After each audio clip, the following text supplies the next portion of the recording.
Alara moved through the sanctuary with the grace of a woodland sprite, her bare feet making no sound on the moss carpet. Her first task was to rouse Thistlewick, an ancient earth elemental bound to the sanctuary's service. He was as much a part of the place as the gnarled roots of the grand willow. His form shifted and shimmered, taking on the shape of a moss-covered boulder near the sun crystal. Thistlewick. "Dear friend," Alara said, her voice echoing with kindness, "it is time." The earth elemental rumbled in acknowledgement, his voice a deep tremor in the ground. "The crystal calls. The first light has touched it, and so the slumbering ones will stir." From his moss-covered form, he reached out with a gesture as old as the earth itself, a gesture that sent a tremor through the roots of the grand willow. In response, the roots parted, revealing a staircase carved from living wood leading down into the earth. Alara smiled, her eyes sparkling with anticipation. "Then let us go and meet them, the newest members of our family." As they descended into the earth, the air grew warmer, the scent of loam and sprouting greens enveloping them. Soon, they arrived at a vast cavern, its roof lost in the dim, green glow of bioluminescent fungi.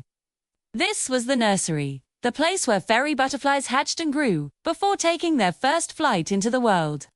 At the far end, cocoons hung suspended in midair, each one a tiny universe of potential. And now, as if responding to some ancient, internal clock, the cocoons began to stir. Tiny cracks appeared, then widened, revealing the struggling forms within. Guided by instinct and the memory of countless hatchings past, Alara and Thistlewick began their work.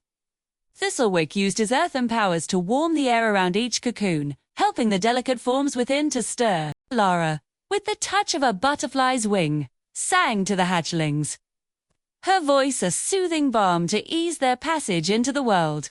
One by one, the fairy butterflies emerged, each a masterpiece of iridescent wings and gossamer beauty. Some were the size of a beetle, others no bigger than a dewdrop. Their wings, when unfurled, displayed patterns as intricate as the veins on a leaf, each telling a silent story of the forest they called home. There were blues like the midday sky, greens like the heart of the forest, and reds like the blush of dawn. Each color held a fragment of the ancient magic that wove itself into the fabric of their being. As the last hatchling emerged, the cavern echoed with the soft, rhythmic hum of new life. The fairy butterflies, their wings still wet and crumpled from their long slumber, rolled onto the broad leaves of ferns, instinctively knowing that Alara and Thistlewick had finished their work. With a final flourish, Thistlewick withdrew into the earth, leaving Alara surrounded by the fragile beauty of the newly hatched. The cavern, filled with the ghosts of 1,000 hatchings past, seemed to hum with approval. Now came the most crucial part of the hatching day ritual. The butterflies, still weak from their long slumber, needed Alara's touch to strengthen their wings. With gentle hands, she coaxed the wings into their proper shape, whispering words of encouragement as she worked. One by one, she helped each butterfly unfurl its wings, each one a silent prayer for the strength that was to come. As the last butterfly took flight, the cavern was filled with a kaleidoscope of colors, each one a testament to the magic of the Whispering Woods. They hovered around Alara, their wings beating with the rhythm of their excitement, their tiny legs gripping the ferns as if in thanks. Then, as if on cue, they surged upwards, bursting through the opening in the root wall and into the dazzling expanse of the sky. The sky was their home now, the endless blue stretching out before them like a never-ending adventure. Alara watched them go, a smile gracing her lips. She knew that each butterfly carried a piece of the sanctuary's magic within them, magic that would sustain them on their journey through the world. As the last butterfly disappeared from sight, Alara turned back to the cavern.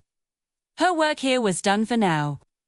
But as she made her way back to the sun crystal, she couldn't help but hum in contentment.